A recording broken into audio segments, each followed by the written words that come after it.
Welcome to Koi Vet. Might have been a long time. Website's been kind of inactive, I suppose, since 2007, I guess. Kind of got inactive there for a minute. Busy. Started thinking about things I'd rather be doing than fighting with fish people.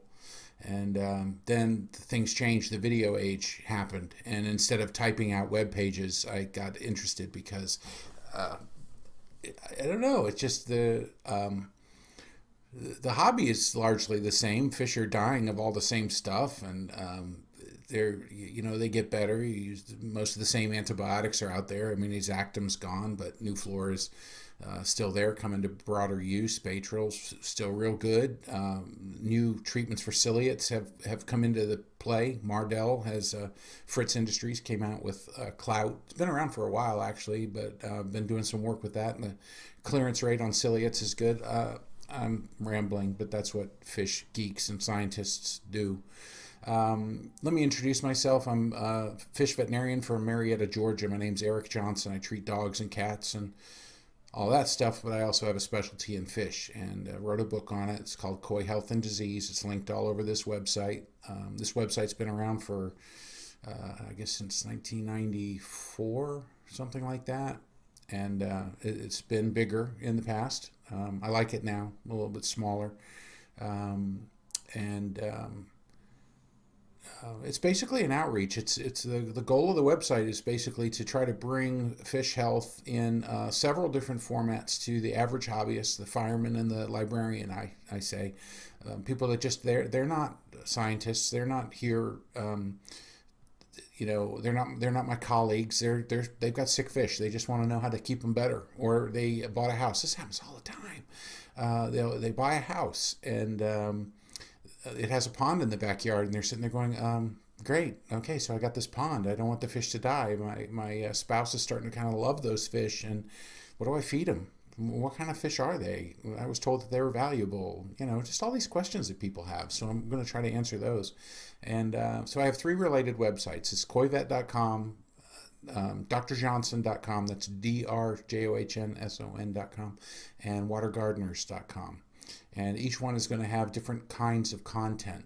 But within koivet.com, I'm going to present information that would function substantially as like an educational base if you wanted to get really good at fish health or understanding fish water quality, fish diseases, treatments, and all that stuff. You could put it together pretty well from the content in this website.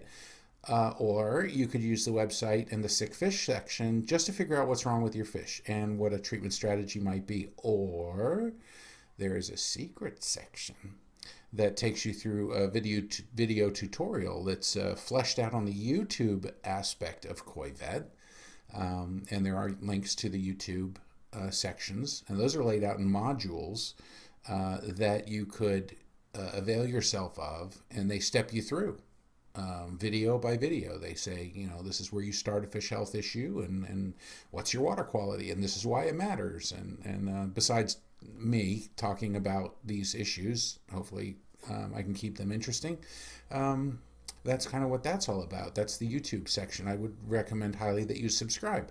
And then finally, I do offer consultations. I don't want to do a bunch of them. If I'm maybe 5 a week, 7 tops. And then when I don't have time for more consultations, I just won't take any more. And just do the best I can. I can tell you how to get consultation set up. So kind of that's what the resources are at koivet.com. Over at drjohnson.com, there's a lot of dog and cat stuff going on. And my Facebook page, same thing. Facebook page is what I update more often. I will say, though, that Facebook sometimes has a more volatile side of me because I can update that from my cell phone. Sometimes I get a little bit upset in traffic, and you'll see some rants. Anyway, so hopefully you'll enjoy koivet.com, and I guess that's all I had to say. Enjoy poking around. I hope you'll visit the YouTube pages and enjoy those channels. And Enjoy the website. Oh, don't forget to use the search. The search is badass. I use Google for that, and I turned Google loose on my website. They spidered all the pages down to the last word. Now, when you search it, I did that, and I was searching it, and I found pages I had forgot that I put up years ago. So there's information goes all the way back to the early '90s. Um, so I don't think there's going to be any shortage of finding the data. It doesn't look like a very big website, but there are 3,500 pages in koivet.com. Anyway, yeah, I'm quite a nerd. I appreciate you visiting. Thanks.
Talking about these issues. Hopefully, I can keep them interesting.